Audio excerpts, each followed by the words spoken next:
మస్కాట్లో ఆ మస్కాట్కి వెళ్ళాడు ఈయన భారత రాష్ట్రపతి గారు.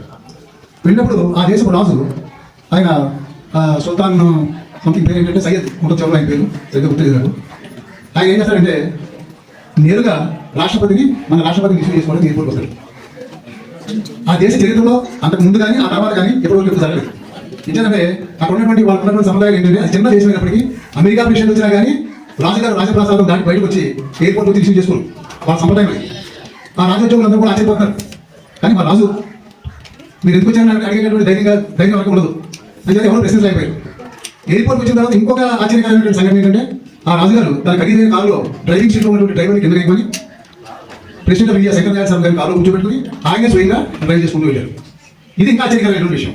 మూడో ఆశ్చర్యకరమైనటువంటి విషయం ఏంటంటే ఏ దేశాధికారికి వెళ్ళినప్పటికీ కూడా అక్కడ ఉన్నటువంటి రాజుగారి యొక్క సిబ్బంది వెళ్ళి రిసీవ్ చేసుకుని ఆయనకి ఏర్పాటు చేసినటువంటి వసతి గృహంలో ఆయన తిప్పి ఫ్రెష్ అయిన తర్వాత వాళ్ళని నేరుగా రాజప్రసాదానికి తీసుకెళ్తారు రాజభవనానికి. అక్కడ రాజుగారు ఆయన రిసీవ్ చేసుకోవడం జరుగుతుంది.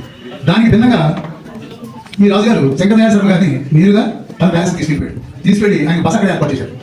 ఇవన్నీ చూసినప్పుడు ఎవరికి మధ్య లేదు ఇంకా ఏంటి ఇలా చేస్తున్నాడు అసలు ఎప్పుడు లేదు ఇప్పుడు కానీ ఇలా తప్పిదా ఎప్పుడు ఒక దేశం పుట్టిన తర్వాత ఇది అని అనుకుంటుంటే అయితే రాజుగారు కూడా ఒక సంగీత ఉంటారు కదా వాళ్ళు ఒక వ్యక్తి ధైర్యం చేసి సార్ మీరు ఎలా చేశారండి అసలు ఇది తప్పులు చేశారా మన దేశ చరిత్రలో ఎప్పుడు జరిగిందా అన్నప్పుడు ఆ వ్యక్తి ఒక మాట చెప్పాడు. నేను ఈవేళ శంకర్ దయాళ్ శర్మ గారిని భారతదేశ రాష్ట్రపతిగా నేను రిసీవ్ చేసుకోలేదు. అలాగే నేను ఈ రోజున ఎయిర్పోర్ట్కి ఈ దేశం రాజుగా కూడా రాలేదు.